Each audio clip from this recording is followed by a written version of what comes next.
Hi there, welcome to my channel. I'm Chantal and this is Truth in the Making. Welcome back to those of you who have come back. Welcome to those of you who are new. I hope that everyone is doing well. In this channel, I hope to bring to you my making journey and give you as much truth as possible throughout that process. Ups and downs, goods and bads, successes and failures. I think it's important that those be shared so that you yourself as makers realize that you're not alone, that things don't always go absolutely Instagram perfect. So my first episode, I talked to you about my works in progress, and I went through all of those and how my goal was to get through those before purchasing any new yarn or purchasing new patterns. Well, life doesn't go always as planned. And if anyone knows that better, it's a good friend of mine who will be undergoing some cancer treatment shortly. And I promised her that I would make her a blanket that she will be able to have and wrap herself up in during her treatment and know that she is being thought of and loved, and all good positive wishes will be sent her way. So needless to say, I did not have the right color of yarn, so I had to go buy some yarn.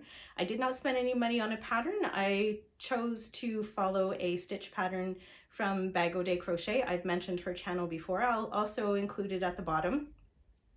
She doesn't know me from a hole in the wall, but she's someone that I followed for about 5 years. I guess it's been about 5 years now. And I always suggest her channel to those who are learning and those who are seasoned crocheters. She's got tons of free tutorials and patterns. She's amazing. Anyways, so talk about things not always going as planned. Here we go. I will show you this stitch that I chose to make. Now, it's a stitch that is typically seen in a corner-to-corner blanket. Now, I don't know if any of you are familiar with a corner-to-corner or a C2C blanket. And basically, you start in like one corner of the blanket and you increase until you get to the midway point, the diagonal point of the size of the blanket you wish, and then you start decreasing. Now, it's that same stitch, like a chain 3 and 3 double crochet, but it doesn't grow this way. We're using it to create a square or a rectangle in this case, okay? So this is where I'm at. Now, I told my friend that I would have it for her for Friday. Today is Thursday. Don't think that's gonna happen, sorry, love. But the reason for that is I've had to undo this twice now. Twice. The tricky part for me is the end of the round.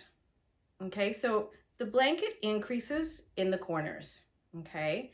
And it's not a difficult increase to make, but as you come up to the corner, it's hard to see because I've kind of stopped mid-corner. Every corner looks like the starting corner, okay? Every corner looks like this, kind of.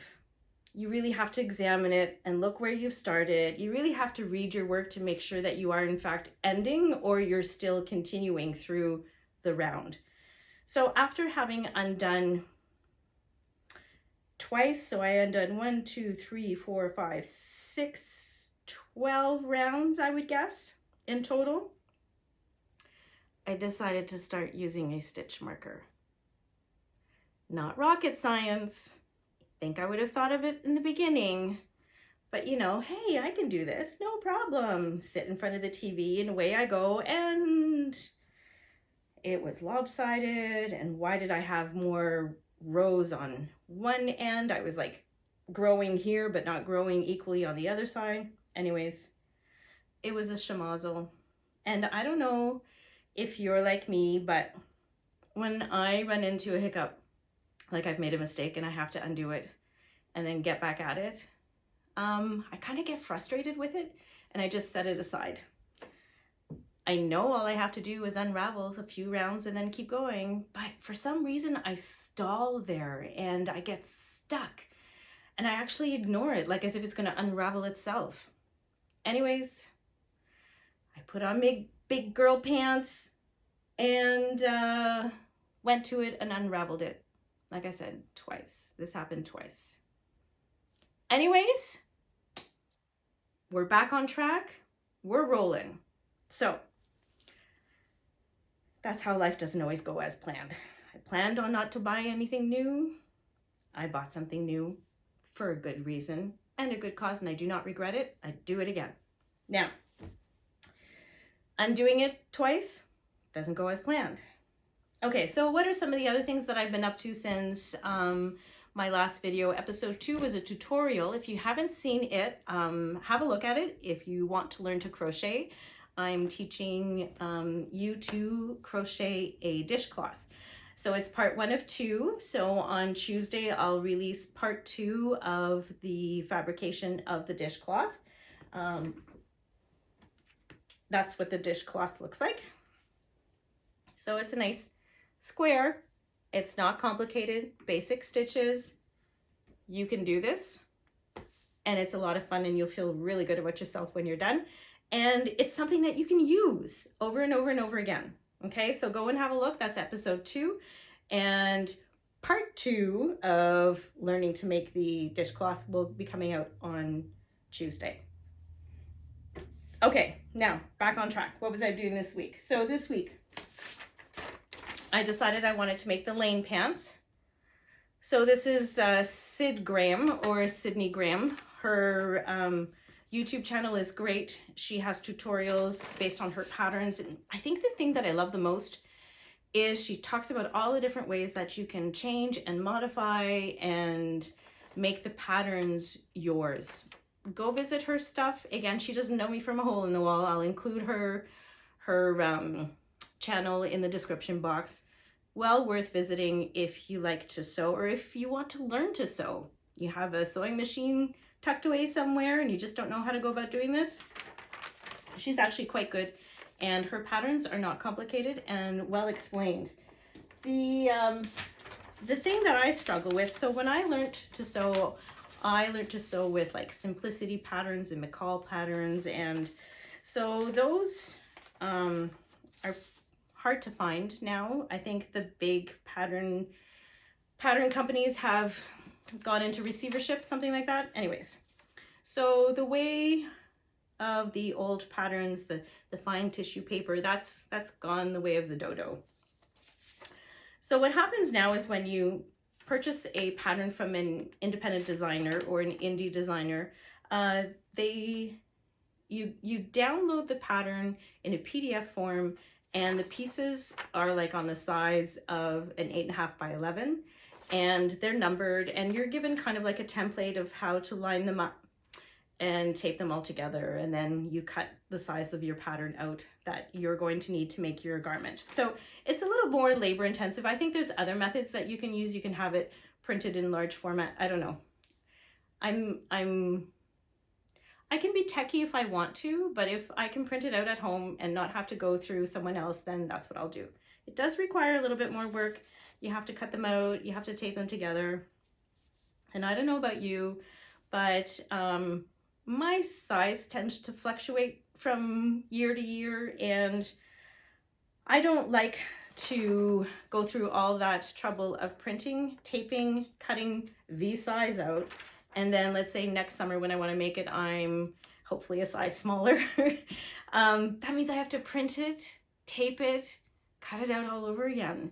So I'm going to do something that I used to do when I was sewing when my kids were little, is I would put a roll of a tracing paper. It's a thin, similar paper to what the old patterns were made out of. I would lay it on top, and then I would trace the size that I needed, and I'd put all the markings, and I'd write down, you know, front piece cut to whatever, all that important information on it. and the size, obviously, so that I always had, let's say size 10. But if next season or in 2 seasons I was a size 12, well, then I'd pull out my original, trace size 12 and go to it, so that if I wanted to make it again, and let's say a year later I was back into a size 10, well, then I would just pull out the size 10 that I had already traced. I'm not reprinting, retaping, recutting. So that's where I'm at. So I'm in the process of taping all these pieces together, and then I'm going to trace my size, and I am going to make those pants out of, I think it's a cotton linen blend. I got it from a local fabric store. I've washed it, but I haven't ironed it yet. But I think it should have a nice enough drape. All the dust should have a nice enough drape for a pair of pants, you know, gathered at the waist. I think they'd be nice. Anyways, it's my first garment for myself, back at it in a long time, so we'll start there. And as mentioned, Sydney Graham on her YouTube channel just released the tutorial for this pair of pants, so that's what I'm going to do next.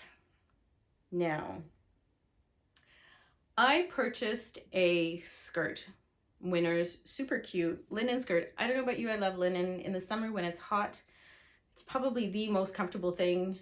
And that's been an evolution, because I remember when I was younger, I used to think, oh my goodness, it's so wrinkly. Well, that's half of its appeal, in my opinion, at this point, as an older adult. Anyways, so I came across this really cute skirt, elastic waist, very comfortable. It has pockets. You need pockets on a skirt or any pair of pants, in my opinion. It's it's a Laura Ashley. Anyways, first time I go to wear it, I give it a nice press, and look what I find. I don't know if you can see that, but there is a nice hole in the fabric. So between the time that I purchased it and the time that I was going to wear it, I don't know, maybe a month went by. There's no way I can bring it back. So now I'm trying to figure out what to do, and I thought maybe I would look up some video tutorials about embroidery, and you know how you can embroider, let's say, a flower or a leaf to cover up a hole. And I think I might do that, either like a little forget-me-not flower in the blue to kind of repeat some of the blue in the skirt here, and maybe put a couple of those flowers a little bit here and there, so it doesn't look like one of, so it looks like more like it belongs there. I don't know, I'm open to suggestions. I don't think I've ever had to repair a hole in linen before. It's not like as if it's on the seam and where you can kind of scoot the seam over. This is like right smack in the middle.